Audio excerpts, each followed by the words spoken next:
Anda sedang mendengarkan Life Restoration Podcast dari Alguska Nalendra, episode ketiga. Selamat datang di Life Restoration Podcast, inspirasi restorasi kehidupan dan transformasi diri untuk membantu mendesain kehidupan terbaik yang layak Anda dapatkan sesuai jati diri otentik Anda. Life Restoration Podcast menghadirkan berbagai inspirasi restorasi kehidupan dan transformasi diri yang juga diadaptasi dari kisah nyata para individu yang menjalani program terapi, konseling, dan life restoration coaching bersama Coach Alguska Nalendra.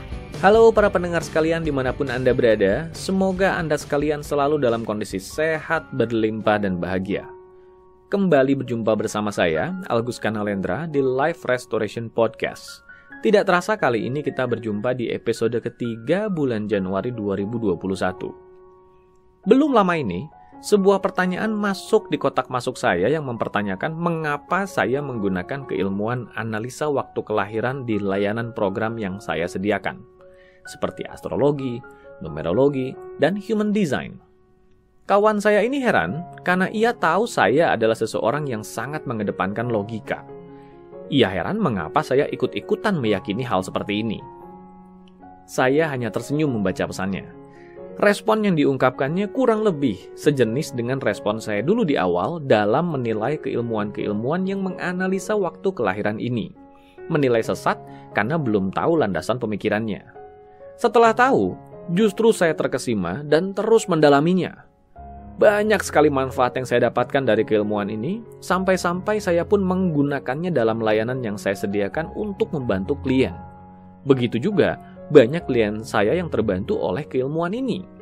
Banyak di antara klien yang kemudian jadi mengetahui tema kelahirannya. Mereka jadi tahu apa visi hidup yang harus ditunaikannya, apa tema tantangan yang harus dilaluinya, termasuk menyiapkan strategi dan solusi untuk bisa melalui berbagai tema tantangan itu sebaik mungkin. Bagaimana mungkin waktu kelahiran seseorang bisa memberi begitu banyak petunjuk tentang tema kehidupan dan tema tantangan seseorang, termasuk petunjuk atas solusi strategis yang perlu mereka lakukan untuk menyikapi tantangan tersebut? Pertanyaan itu selalu menjadi pertanyaan yang paling sering diajukan oleh banyak orang yang awam dan bahkan asing dengan landasan logis dari keilmuan ini. Tidak banyak memang yang familiar dengan landasan logis dari keilmuan studi waktu kelahiran ini. Bahkan lebih banyak kesan magis atau klinik yang orang-orang lekatkan pada keilmuan ini yang membuatnya jadi nampak seperti ramalan atau hal berkonotasi negatif sejenis lainnya. Secara pribadi, saya mendapati 3 temuan yang menjadikan keilmuan ini masih diasosiasikan negatif oleh masyarakat secara umum. Pertama, belum umumnya penjelasan yang memadai atas landasan logis dari keilmuan ini, yang membuat orang-orang awam berasumsi negatif sendiri karenanya. Kedua, banyaknya orang awam yang terbawa asumsi negatif yang terlanjur beredar dan turut serta memandang keilmuan ini secara negatif, tanpa memastikannya sendiri dengan mereka yang memiliki landasan logisnya. Ketiga, banyak praktisi yang menekuni keilmuan ini dan mempraktekannya, juga justru tidak mengetahui landasan logis dari keilmuan ini. Mereka hanya tahu mekanisme yang harus mereka lakukan di dalam mempraktekannya. Kalaupun tahu, justru banyak yang lebih suka tetap mempertahankan nuansa magis dan klinik dalam mempraktekkan keilmuan ini, karena itu membuat mereka nampak sakti di mata orang-orang yang memerlukan jasanya. Pertanyaannya adalah, apakah benar keilmuan ini adalah magis dan klinik tanpa ada penjelasan logis yang melandasinya? Melihat definisi klinik dari Kamus Besar Bahasa Indonesia, klinik dinyatakan sebagai kegiatan perdukunan, pengobatan dan sebagainya, dengan cara-cara yang sangat rahasia dan tidak masuk akal, tetapi dipercayai oleh banyak orang. Maka, apakah keilmuan ini termasuk ke dalam keilmuan klinik? Jawaban saya adalah tidak. Justru terdapat landasan yang logis dan masuk akal yang menyertai keilmuan ini. Bukankah hal itu juga yang Anda cari, yang membuat Anda mendengarkan podcast ini sekarang? Kalau begitu, mari kita mulai saja bahasannya. Pertama-tama, saya ingin mengangkat sebuah konsep pemikiran yang pernah saya ulas di podcast sebelumnya mengenai vibrasi. Mengawali bahasan akan fenomena vibrasi ini, penelitian fisika dan mekanisme kuantum yang muncul sejak Albert Einstein secara resmi mengungkapkan teori relativitas menjadi dasar pengembangan dari berbagai konsep vibrasi dari sudut pandang modern. Konsep ini menegaskan bahwa segala sesuatu yang kita temukan di alam ini, benda apapun itu, jika dipecah strukturnya, maka akan sampai ke struktur terkecil, sesuatu yang kita kenal sebagai atom. Namun tidak hanya sampai di situ. Atom pun masih memiliki struktur yang lebih kecil lagi di dalamnya, yang berisikan kumpulan energi yang bergerak dan bergetar, yang masing-masing memancarkan karakter energi yang berbeda. Bahasan tentang hal ini bukanlah sesuatu hal yang umum dipahami dan dikonsumsi banyak orang. Mengetahui bahwa segala sesuatu yang ada di alam ini, termasuk diri kita sebagai manusia, pada dasarnya adalah perwujudan dari energi yang memadat dan membentuk sebuah struktur fisik, masih menjadi satu fenomena yang sulit dipahami dan diterima banyak orang, bahkan sampai saat ini.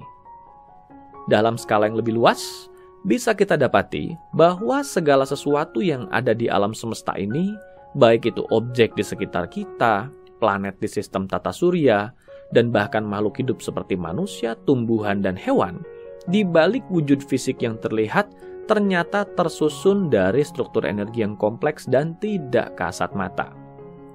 Jika fenomena ini menyatakan, segala sesuatu yang ada di alam ini, di strukturnya yang lebih kecil adalah vibrasi, bukankah bisa disimpulkan bahwa kita sendiri sebenarnya adalah vibrasi, dan selalu berurusan dengan vibrasi lain di sekitar kita dari waktu ke waktu? Betul sekali, hanya saja kita tidak menyadarinya. Kita diibaratkan ikan yang berenang di air, namun tidak menyadari keberadaan air di sekitar kita. Setiap benda dan makhluk hidup memiliki karakter dan keunikan energi tersendiri yang menjadikan masing-masing memiliki karakter vibrasi yang khas dan otentik. Pertemuan antar karakter vibrasi yang unik dan berbeda ini tentu akan melahirkan dampak tersendiri karenanya. Mari memahaminya secara sederhana dalam contoh kasus yang mudah kita temukan di sekitar kita. Pernahkah Anda berada di sebuah tempat yang entah kenapa Anda merasakan nuansa tertentu menyertai tempat itu? Tempat yang dikatakan seram atau keramat misalnya. Logika Anda sulit menjelaskan yang terjadi dan juga sulit menjelaskan yang Anda rasakan, namun Anda tahu bahwa ada satu kesan yang Anda rasakan di tempat tersebut. Yang terjadi adalah vibrasi Anda beresonansi dengan vibrasi dari tempat tersebut dan menimbulkan dampak yang bersifat rasa yang sulit untuk dijelaskan dengan kata-kata. Contoh lainnya, pernahkah Anda bertemu, berinteraksi dengan seseorang yang entah kenapa Anda merasa tidak nyaman dan ingin cepat-cepat menyudahi interaksi dengan orang tersebut? Padahal logika Anda tidak menangkap ada hal yang seharusnya dihindari. Serupa dengan fenomena sebelumnya, pertemuan antar vibrasi Anda dengan orang tersebut menimbulkan dampak yang khas dan sulit untuk dijelaskan. Anda bisa merasakannya, namun sulit untuk menjelaskan alasan logis di baliknya. Hewan termasuk makhluk hidup yang secara alami peka dengan vibrasi. Anjing adalah salah satu contoh nyata yang mudah kita temukan. Mereka bisa merasakan vibrasi orang di sekitarnya dan menunjukkan reaksi yang sejalan dengan vibrasi yang dirasakannya. Kita bisa melihat bahwa orang yang menyukai anjing cenderung mendapat respon yang menyenangkan ketika berdekatan dengan anjing, dan orang yang takut atau tidak menyukai anjing mendapatkan respon yang juga tidak menyenangkan ketika berdekatan dengan anjing. Binatang yang tinggal di area hutan pegunungan bisa merasakan vibrasi alam dengan sangat pekanya. Mereka akan serempak turun gunung dan keluar dari hutan ketika vibrasi alam dirasanya tidak kondusif. Ketika gunung akan meletus misalnya. Alam semesta ini tersusun dari beragam objek yang memiliki vibrasi masing-masing dan beresonansi satu sama lain. Perlu kita sadari bahwa vibrasi terbesar adalah vibrasi alam yang bersumber dari pergerakan planet di sistem tata surya. Mari amati seperti apa dampak dari bulan purnama pada kondisi laut. Jika Anda termasuk yang familiar dengan fenomena ini, sangat mungkin Anda bisa mendapati bahwa kondisi purnama mempengaruhi kondisi laut dengan sangat signifikannya. Sampai-sampai masyarakat yang berprofesi sebagai nelayan memiliki siklus penanggalan khusus untuk melaut dan mencari ikan dengan memperhitungkan posisi pergerakan dan bentuk bulan. Bulan adalah salah satu objek langit di tata surya kita. Namun objek langit bukanlah hanya bulan. Masih ada ragam planet lain yang semuanya bergerak di lintasannya dengan karakter, irama, dan siklusnya masing-masing. Yang perlu kita sadari dalam hal ini adalah bergeraknya seluruh objek langit di sistem tata surya memiliki dampak tersendiri satu sama lain, tergantung dari formasi yang terbentuk seiring pergerakan yang terjadi ini. Bagi kita yang hidup di bumi, maka dampak paling sederhana yang kita alami adalah perubahan cuaca. Hal ini menjadikan mereka yang menggantungkan hidupnya dari bertani pun memiliki siklus dan penanggalan khusus untuk menanam dan panen, di mana siklus tersebut didapat dari pergerakan planet dan formasi yang terbentuk karenanya. Bagaimana dengan kita? Sebagai manusia yang hidup di bumi, bukankah kita adalah bagian dari alam? Bukankah dampak dari perubahan vibrasi yang tercipta sebagai hasil dari pergerakan dan perubahan formasi planet ini terhadap bumi tentu akan mempengaruhi diri kita? Tentu saja.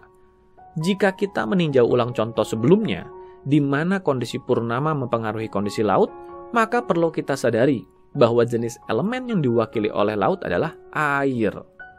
Di mana hal ini menandakan perubahan posisi dan bentuk bulan terhadap bumi akan menimbulkan vibrasi yang kelak mempengaruhi elemen air di bumi. Pertanyaannya sekarang adalah, berapa persen tubuh manusia terdiri dari air? Ya, tubuh kita memiliki kandungan air yang sangat vital perannya bagi kesehatan dan kondisi psikologis kita.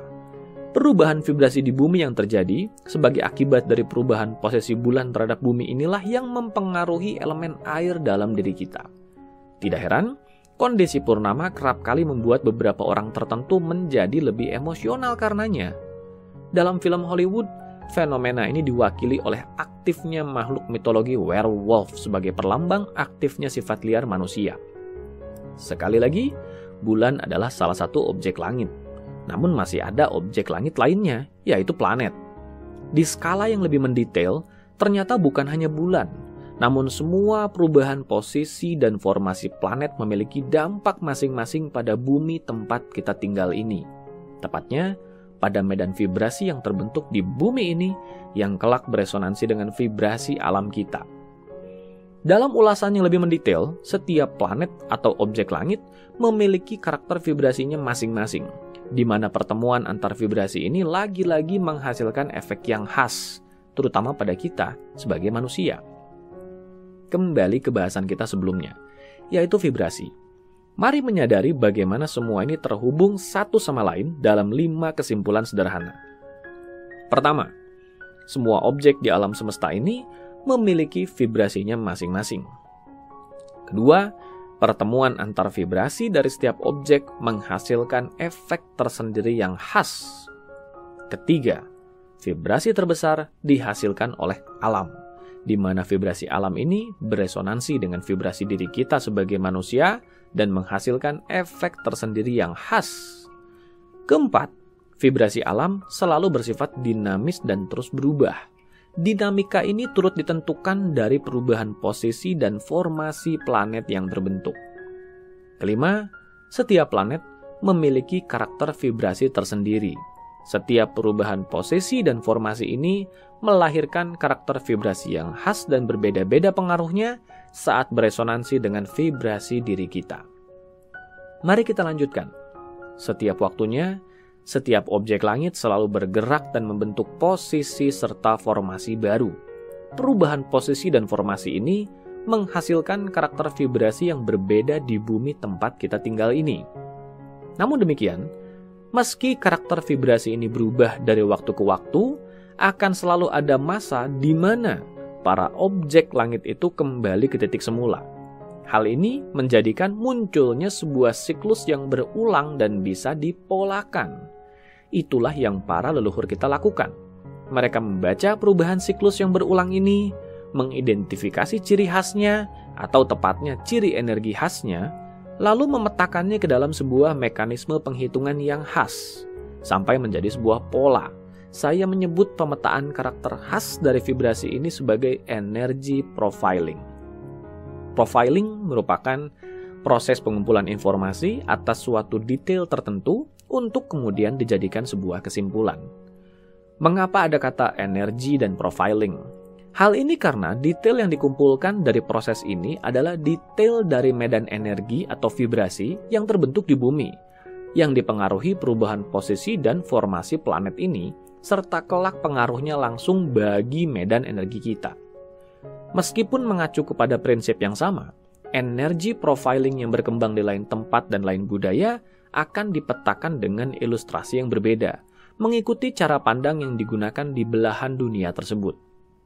Kebudayaan Romawi mengilustrasikan energi profiling mereka secara filosofis dalam bentuk nama dewa-dewa yang ada dalam budayanya, yang digunakan juga sebagai nama planet di era modern saat ini, dan juga jenis-jenis zodiak, yang kemudian dikenal sebagai astrologi. Kebudayaan Cina mengilustrasikan hasil energi profiling mereka secara filosofis dalam bentuk 5 elemen, 12 batang bumi atau Shio, dan 10 batang langit, yang kelak dikenal sebagai Pace atau biasa disebut astrologi Cina. Seperti halnya tradisi kebudayaan Romawi, kebudayaan India juga mengilustrasikan hasil dari energi profiling mereka dalam bentuk nama dewa-dewa. Sementara itu, di kebudayaan Nusantara, kita sendiri mengilustrasikan hasil energi profiling ini dalam bentuk elemen, nama-nama hari atau weton. Hal pertama yang perlu kita sadari dulu adalah bahwa kesemua istilah yang digunakan di berbagai energi profiling tersebut adalah istilah analogis atau ilustratif, di mana istilah tersebut dipilih untuk mewakili karakter energi tertentu. Sehingga, alih-alih terjebak ke istilah yang digunakan, kita hendaknya memahami mengapa istilah itu digunakan dan apa karakter energi spesifik yang diwakilinya. Hal kedua, yang tak kalah pentingnya untuk kita pahami adalah bahwa ada kalanya apa yang dijelaskan dalam satu energi profiling terdengar berbeda dengan yang dibahas di teknik energi profiling lainnya. Bisa jadi kita akan menemui fenomena bahwa hasil analisa energi profiling dari teknik astrologi barat justru berbeda dengan hasil analisa energi profiling dari astrologi Cina. Apakah berarti yang satu salah dan yang lain benar? Bukan begitu. Yang perlu kita sadari adalah belahan dunia yang berbeda memiliki cara pandang dan filosofi berbeda, termasuk sudut kemiringan yang juga akan berbeda dalam memandang langit dan mengamati pergerakan planet. Esensi yang dibahas di energi profiling yang berbeda sebenarnya sama. Hanya saja, ia disajikan dengan kemasan yang berbeda. Disinilah ketika kita memahami esensi dari setiap energi profiling, kita justru akan bisa menggabungkan hasilnya dan mendapatkan hasil analisa yang lebih utuh serta saling melengkapi. Karena bisa jadi, satu hal yang tidak dibahas di satu energi profiling justru dibahas di energi profiling lainnya. Atau bisa jadi, keduanya dibahas dengan cara berbeda dan perlu ditarik dulu benang merahnya agar kita bisa mendapatkan gambaran yang lebih menyeluruh. Sampai sejauh ini, besar harapan saya, Anda sudah memahami dua hal yang esensial. Pertama, perubahan posisi dan formasi planet menghasilkan perubahan medan energi di bumi tempat kita tinggal yang mempengaruhi vibrasi alami yang kita alami. Kedua, karakter dari medan energi yang terbentuk di bumi sebagai hasil dari perubahan posisi dan formasi planet ini telah dipetakan oleh leluhur kita dulu yang dalam podcast ini disebut sebagai energy profiling. Lantas apa hubungannya dengan momen kelahiran? Karena kali ini pemahaman kita sudah lebih matang, maka dengan menggunakan kedua prinsip yang sudah dibahas tadi sebelumnya, mari kita mulai saja penjelasannya. Begini, sekali lagi, perubahan posisi dan formasi planet akan mempengaruhi medan vibrasi di bumi. Ketika kita lahir, maka kita terlahir di bawah naungan formasi planet spesifik dengan karakter vibrasi khasnya yang sedang terbentuk di bumi ini. Di hari ketika kita lahir dan kita menghirup tarikan nafas pertama, maka saat itu karakter vibrasi yang sedang berlangsung di bumi tempat kita tinggal ini kita hirup dan kita integrasikan dalam diri kita menjadi medan energi alami diri kita. Saya menyebutnya sebagai blueprint vibrasi. Karena medan vibrasi yang terbentuk di bumi ini sudah dipetakan dalam bentuk energy profiling, maka kita tinggal melihat jenis energy profiling apa yang kita serap ke dalam sistem energi kita di waktu kelahiran tersebut. Itulah yang kita jadikan acuan energy profiling pribadi kita atau yang saya sebut sebagai blueprint vibrasi tadi. Setiap blueprint vibrasi memiliki karakter energi spesifik yang memiliki cara ekspresi spesifik. Dalam konteks sikap, kepribadian, dan perilaku, blueprint vibrasi ini menyimpan ekspresi energi spesifik yang mempengaruhi seseorang untuk menampilkan kecenderungan sikap atau perilaku tertentu. Dalam konteks kesehatan, blueprint vibrasi ini juga menyimpan ekspresi energi yang mempengaruhi cara kerja organ dan anatomi tubuh kita. Itulah mengapa mereka yang memahami karakter ekspresi energi dari blueprint vibrasi spesifik ini seolah akan bisa membaca kepribadian atau kondisi kesehatan seseorang berdasarkan informasi energi profiling dari blueprint vibrasi seseorang yang dianalisanya berdasarkan informasi waktu kelahirannya. Dalam konteks hubungan, kita bisa menganalisa yang mungkin terjadi ketika terjadi 2 atau lebih blueprint vibrasi bertemu satu sama lain. Dampak positif dan negatif apa saja yang mungkin muncul karenanya. Pun demikian dalam karir atau pencapaian kita. Kita juga bisa menganalisa kecenderungan seseorang dalam berperilaku dan mengekspresikan energi alaminya, sehingga kita bisa melihat kemungkinan positif atau negatifnya dalam bidang yang dijalaninya. Hal ini lebih sering dikenal di masyarakat umum sebagai peruntungan. Jadi, apakah keilmuan ini merupakan ramalan? Saya pribadi lebih suka menyebutnya analisa prediktif. Karena sifatnya prediktif, maka bukankah hal ini bisa saja meleset? Tentu saja, karena ada begitu banyak variabel yang perlu kita perhitungkan di dalamnya. Belum lagi membicarakan variabel puncak yang kita tidak boleh lupakan. Ketentuan Tuhan bagi hambanya. Pada akhirnya, jam terbang dalam memahami cara kerja dari blueprint vibrasi ini sambil memperhitungkan berbagai jenis variabel yang ada di dalamnya lah yang akan menjadi kunci penting dalam menganalisa tema kehidupan dan juga tema tantangan dalam kehidupan seseorang. Tidak bisa dipungkiri, proses mengungkap energi profiling yang membentuk tema kehidupan dan tema tantangan seseorang dari waktu kelahirannya ini seringkali terlihat seperti ramalan. Hal ini karena berbagai aspek yang diungkap dalam prosesnya seringkali bisa mengurai begitu banyak informasi dari masa lalu sampai masa yang tergolong jauh ke masa depan.